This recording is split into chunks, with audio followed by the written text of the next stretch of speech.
And welcome to this video today where I want to discuss with you how you can use mindfulness to help you on your weight loss journey. Okay, so for anyone that isn't familiar with me, my name is Anna. I'm a registered nutritionist and I'm also a food freedom coach.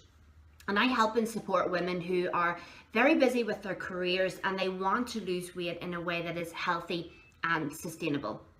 So a lot of what I do with my clients to help them lose weight actually revolves around mindfulness, because I'm such a firm believer that when we really manage and master this area, that weight loss is actually a lot easier for us, okay? And it means that once we get to our desired weight, or the place where we feel most happy and confident, that we find it much easier to actually stay there. Okay, and that's what we want. We want to stay there. We don't want the whole yo-yo dieting, losing weight and gaining weight again.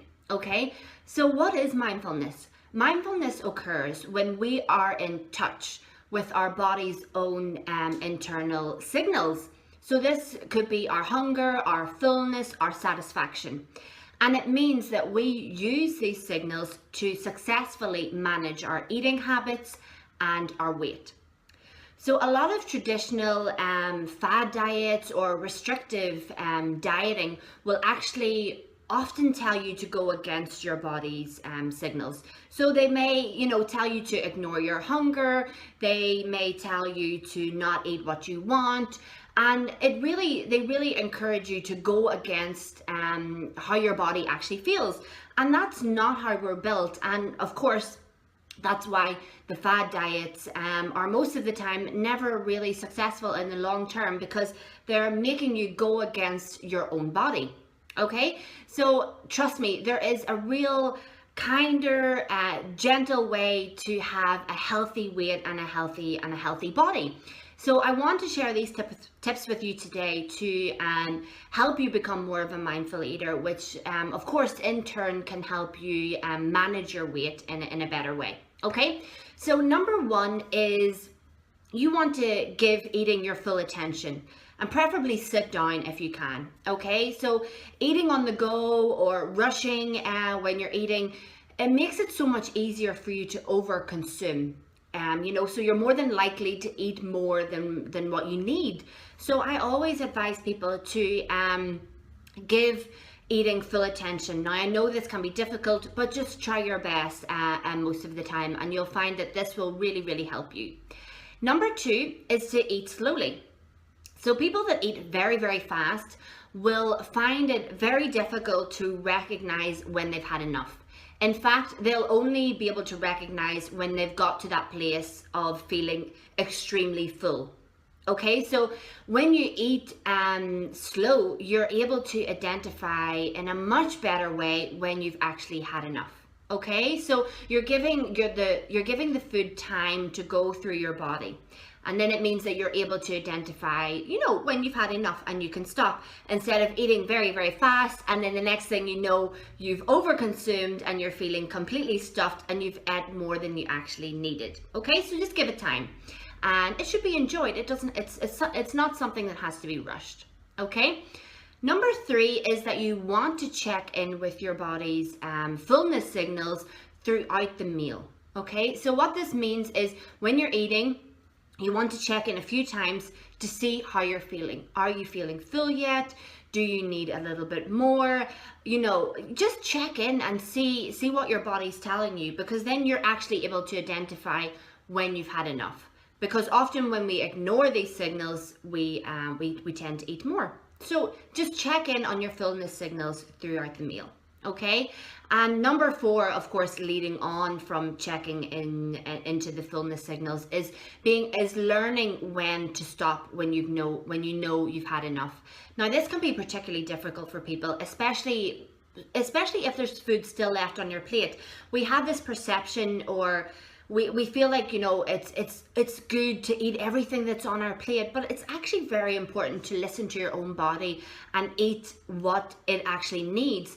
So I would encourage you to practice this. It's not something that comes very easily. You'll have to sort of practice it over and over again. But once you master it, it's become second nature to you, and you really become super in tune with your own body, that you know when you've had enough, and you don't feel the need to sort of eat more or eat to the stage where you feel uncomfortably full. Okay, so this can of course really help you manage your weight. Number 5 is to give gratitude. So we are in a society today where we are super lucky to have all this amazing food around us, and I think it's really important for us to appreciate what we have and realize how lucky we are to have such an abundant amount of food, right at our fingertips. So it's super important for you to express gratitude for what is actually on your plate. Number 6 is to remove negative self-talk around food. So normally if you engage in negative talk around food, this actually instigates more of a negative eating habit, okay? So it can also make you consume more. It will, maybe make you binge eat. It's generally not a positive relationship to have with yourself. So you want to definitely pay attention to what you're saying about yourself or to yourself when you're eating. So definitely remove all the negative self-talk that you would maybe normally do when you're eating, or if you're eating something that you deem unhealthy. Just clear your head, clear your thoughts, and try and think of something a little bit more positive about yourself. Okay. Number 9 is that you want to pay attention to different tastes and textures. So it can be really helpful for you to become more connected with what you're actually eating. Okay, you're going to be doing it more slowly, you're going to be paying attention, and all this really helps for you to develop a more healthier relationship with food. Okay. Number 8 is don't allow yourself to surpass the stage of hunger. So you know yourself, when you get to that stage of hunger, maybe you haven't eaten in a few hours, the blood sugar levels have dropped. It's literally impossible to make a healthy choice when you are in this position. You're probably normally going to reach for the most sugariest chocolate bar you can find to get that boost of energy. So what I always recommend is try and eat every couple of hours, and be in tune with your own body's signals. So when you feel hunger coming on, you know that, okay, like in 10-15 minutes I need to actually eat something, because if you surpass this, then unhealthier choices are going to be made. So number 9 is to eat for health. Okay, and you should focus the majority of the time of eating good food for good health.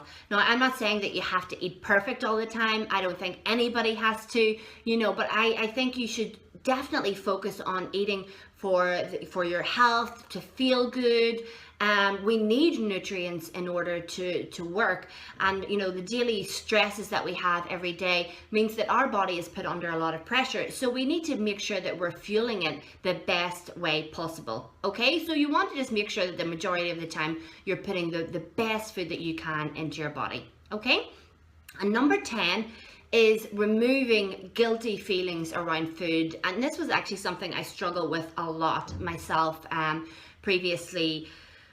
You do not want to feel guilty around food, and this definitely instigates more negative eating behaviors, because you're going to feel rubbish. You're maybe going to want to overconsume, or maybe it will snowball into a few days of bad eating habits. So just eat with a very free attitude, and don't label food as good or bad, because then when you do that, you're maybe going to feel guilty if you eat something bad. So you really want to remove labels around food, and don't feel guilty when you eat something. When you eat something, it doesn't matter if it's very healthy or not very healthy, you just simply need to enjoy it. That's really, really important.